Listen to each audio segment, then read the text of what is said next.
Israel has arrived at Mount Sinai, where they are going to spend a full year.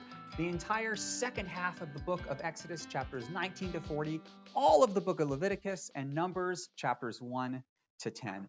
An entire year spent at Mount Sinai, where Yahweh is going to enter into a covenant with Israel and promise to bless them lavishly. But remember, that blessing was always intended to go through Israel as a conduit to all of the nations of the earth. See Genesis chapter 12, verse 3. Now, this mission of Israel will be accomplished as she listens to the voice of Yahweh and keeps his Torah, his instruction, his law. And this law is delivered to Israel through Moses on Mount Sinai. The mountain which Moses is going to ascend 7 times in the book of Exodus. 7 times Moses is going to go up the mountain and then come back down the mountain. And that's what these 2 columns represent here. 7 trips, the first 4 of which are quick here in chapters 19 to 24. 4 quick trips, and then trip number 5 up the mountain is a little bit longer. He's going to be up there for 40 days where he receives the instructions for building the tabernacle in chapters 25 to 31. And then he's going to come down the mountain for some bad news in chapters 32 to 34, which will require Moses to put his hiking boots on yet again for another couple of trips up and down the mountain. Well, these chapters are, quite honestly, a little bit convoluted and hard to follow. It's not always clear when Moses is up on the mountain and when he's down on the mountain. Let me show you what I mean. So I've gathered together all of these trips up and down the mountain for you in this little chart. 7 times Moses is going to go up and then back down. Up and then back down, up on Sinai, back down to talk to the people. And sometimes it's quite obvious when Moses is journeying up the mountain, it'll say something like Moses went up to go to God, or Moses came down the mountain to speak to the people. But other times it's a little bit more subtle, where the text will only say Moses reported the words of the people to Yahweh. Now we assume here that Moses is speaking to the people down the mountain and then goes back up the mountain to talk with Yahweh and communicate with what the people say. And then, verses like chapter 24, verse 3, where it says that Moses came and told all the people the words that Yahweh had said. So clearly he had to go down the mountain to do that. Well, you add up all these references and we get 7 trips up and down the mountain. Of course it's 7. I mean, are you surprised? I'm not surprised. 7 trips up and down the mountain. Well, in the next couple of lectures, we are going to carefully work through these 7 trips and see what lessons the text has for us in all of this mountain climbing. Well, the first 6 verses here in chapter 19 are critically important. They're just like Genesis 12, verse 3, which we just referenced, in that they set the purpose of the nation of Israel, and in a sense, the purpose of the entire Old Testament. So let's jump to Exodus chapter 19 together and look at those very important verses. Exodus 19. So Moses is going to go up the mountain and meet with God, and God is going to have a message. He's like, all right, I got a message that I want you to communicate, to tell to the people of Israel. This is an offer. I'm presenting an offer to you. My offer is that you, Israel, will be my treasured possession among all the peoples of the earth. Of all the nations, you will be mine. All the nations have their gods, but I will be your God. All you have to do is listen. If you will indeed, it says here obey, but that is the word shema, which is listen. If you will listen to my voice and keep my covenant, then you will be to me a kingdom of priests. A kingdom of priests who will intercede on behalf of the nations and extend blessing to those nations. But gosh, what does it mean to be a kingdom of priests? That is a radical statement, because there is no other nation in the ancient world that would call every single citizen in their kingdom a priest. The class of a priest was always a very limited and select and highly specialized and trained group of people, and never a corporate identity as priests. But here, the entire nation of Israel is called to be a kingdom of priests and to live as a counter Egypt and as a counter Babylon, and thereby represent Yahweh's character to all of the nations. It's really a beautiful and a high calling, and it's a pretty sweet deal. All we have to do is listen to the voice of Yahweh, and then we will be that kingdom of priests who will be blessed to be a blessing. Well, Moses is going to present this offer of Yahweh's to the people, and the people are going to say, all that the Lord has spoken, we will do. This is as if God has proposed. He's the groom to be, and he's proposed to his bride, Israel, and she says, yes, we are going to get married. This is awesome. This is a marriage covenant we're talking about.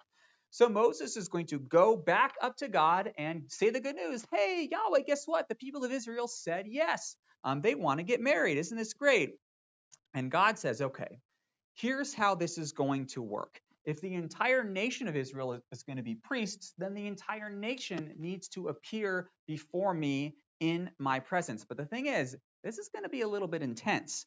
Let me tell you the process for this corporate theophany where everyone will enter into my presence.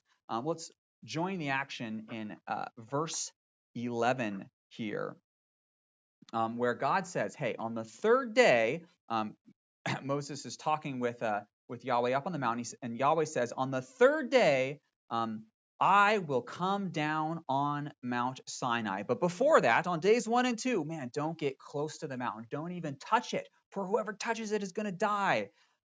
Until that trumpet sounds. Now, when the trumpet sounds on the third day, then come on up. Everybody, come on up to the mountain. This is going to be great. Enter into my presence. So Moses goes down the mountain and says, hey, guys, let's get ready for the third day. Consecrate yourselves. Wash yourselves to be ready to enter into God's presence on the third day when the trumpet sounds. Well, the third day arrives. Let's see. You ready for the third day? On the morning of the third day, verse 16, there's thunder and lightning and a thick cloud. And look, the trumpet is blasting. And when the trumpet blasts, all the people are to come up. It's go time. The people are supposed to go up and meet God. This is amazing. And Moses brings the people out of the camp to meet God, and they stand at the foot of the mountain. They're getting closer and closer, and the mountain is wrapped in smoke because Yahweh's there. He's descended on it in fire. And the trumpet is blasting. It's still blasting. I guess Yahweh's waiting at this point. Okay, the trumpet's blasting, and the trumpet is still blasting. Moses spoke. God answered. The Lord came down on Sinai, and the Lord called to Moses, and Moses went up. What about the people? There's no reference to the people. Only Moses is going up. Something is not right. Why did all of Israel not come up? Is it because they were afraid? It says that when the trumpet blasted, all the people in the camp trembled.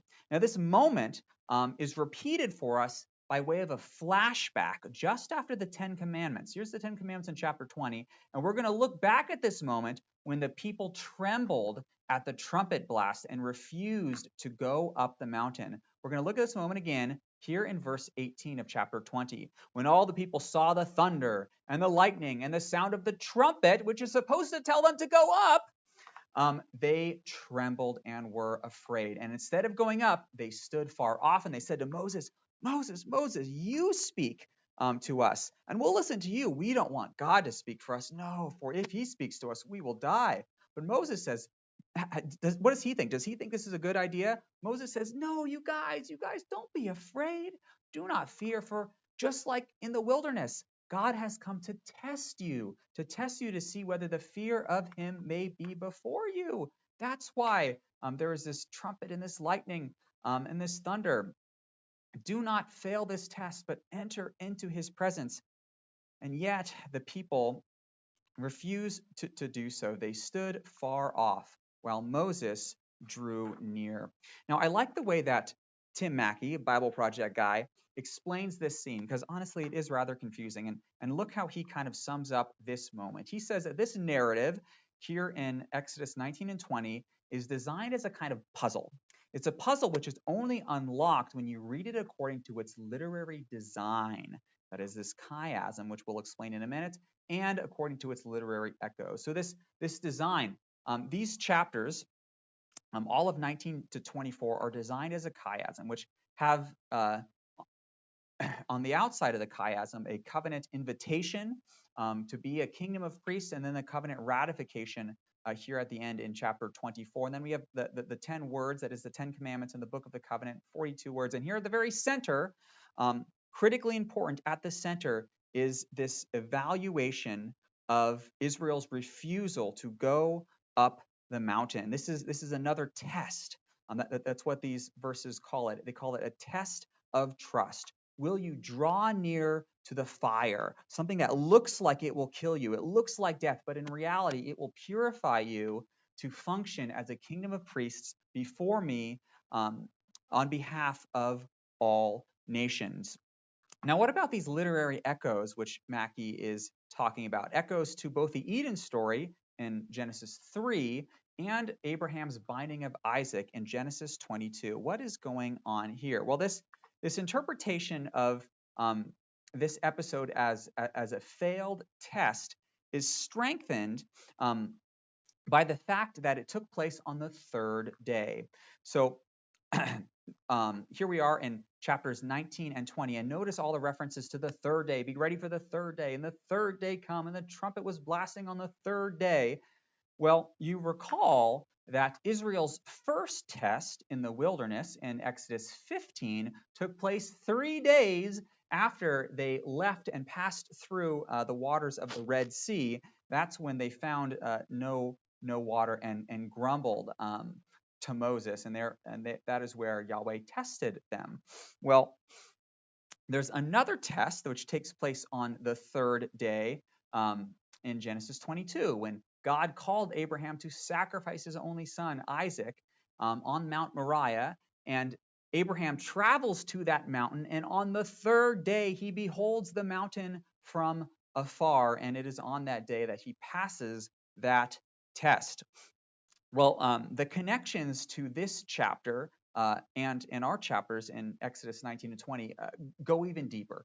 Take a look at this rather detailed chart comparing Exodus 19 to 20, Israel's test at Mount Sinai, with Abraham's test at Mount Moriah in Genesis 22 and Adam's test in Genesis chapter 3. And take a look at some of these comparisons here.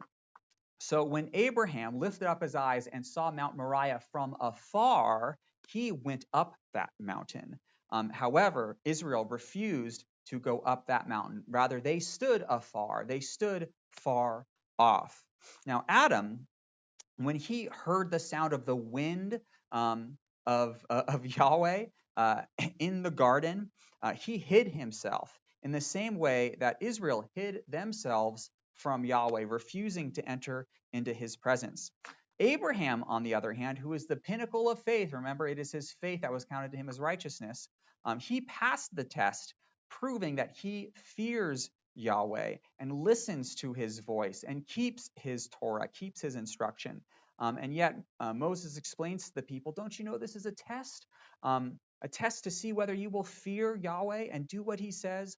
And yet, unfortunately, Israel refuses to pass that test, calling instead on Moses to pass the test for them. Moses, you go up. You pass the test for us. I don't want to pass that test. I don't want to surrender my life and walk into that wall of fire, which I see there on the top of Mount Sinai. Now, unfortunately, this becomes a defining moment for Israel in its relationship with Yahweh. You see, Israel could have become a kingdom of priests, but instead they become a kingdom with priests. You recall in the future, we're going to learn that the priesthood of Israel will be limited to the tribe of Levi and the family of Aaron. Aaron's sons will become priests instead of the entire nation being priests. Well, Moses is going to now go back up. This is after the people refuse to go up the mountain. Now Moses is going to go up all by himself, and he's going to receive a warning from Yahweh. And Yahweh is going to say, okay, now Israel definitely cannot come up, for to do so would be dangerous. They've lost their chance. If they were to come up now, it would be as if they waltzed right into the Holy of Holies.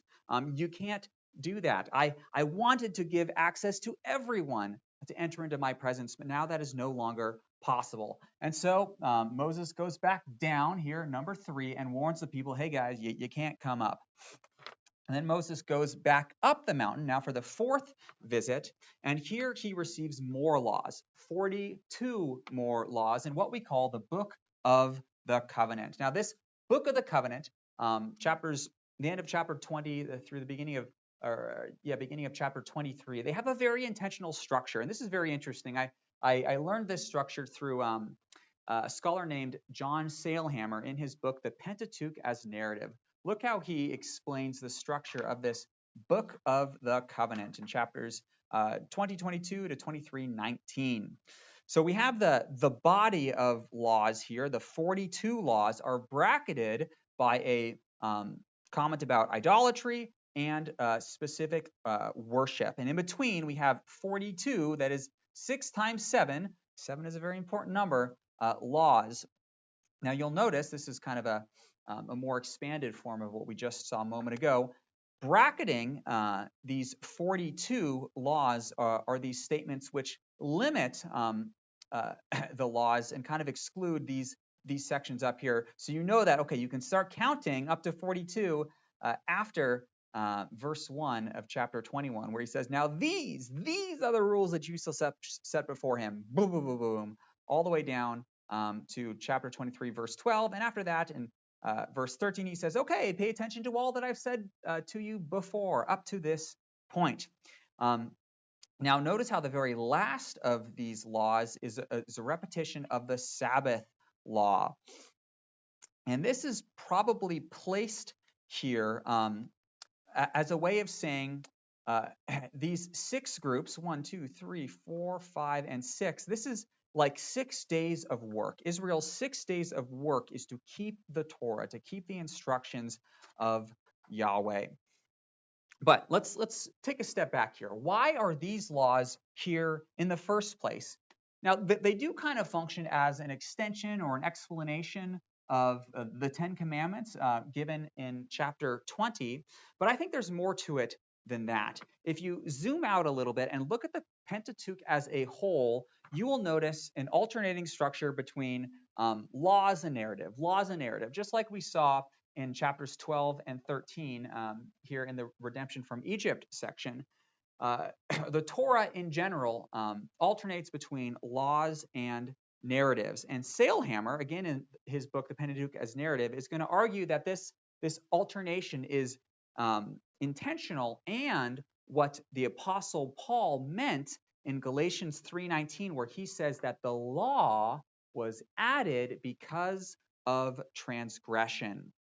Now take a look at this chart, which shows this alternating pattern and explains what Paul means by that statement, the law was added because of transgression. This little chart was taken from a prof of mine, a guy named Michael Shaw. I think it's quite helpful. So notice this alternation between, we have the very simple expression of God's will for his people in the 10 Commandments, the 10 words. But then we have a narrative, a law, now narrative of Israel's fear and trembling and refusal to enter into God's presence. And therefore, that required more laws. The transgression of Israel requires an addition of more laws. Their transgression required the Book of the Covenant, 42 laws. And now we have another narrative in 32 to 34. This is an even worse one, of the golden calf, that idolatry and apostasy, which is going to require a big block of laws at the beginning of the book of Leviticus, that extended, complicated sacrificial system to relegate how God's presence can even possibly be among such a sinful people. And then in chapter 10, we have that narrative of the sons of Aaron, Nadab, and Abihu, who offer strange fire on the incense altar, requiring more laws. These laws are specifically for priests in Leviticus 11 to 16. And then we have a sin of the entire people who are worshiping goat idols, and this strange little narrative slipped in there at the beginning of Leviticus 17, requiring more laws. This time it's laws for the entire people. Well, I think that this is a very compelling explanation for why we have this progressive unfolding of the law within the books of Exodus, Leviticus, and Numbers. Why not just give it to us all at once? Well, it's because more law is required after more sin. Well, Moses is going to go back down the mountain here for the fourth time and share with the people the book of the covenant, those 42 laws. And just like back in chapter 19, the people say, hey, all that the Lord has commanded, we will do. But this time they add this little phrase, and we will listen, which is quite ironic because that is not what they did back in chapter 19. They didn't listen to Yahweh's invitation to come up the mountain, but they refused to do so. After this, we're still down the mountain for number 4 here.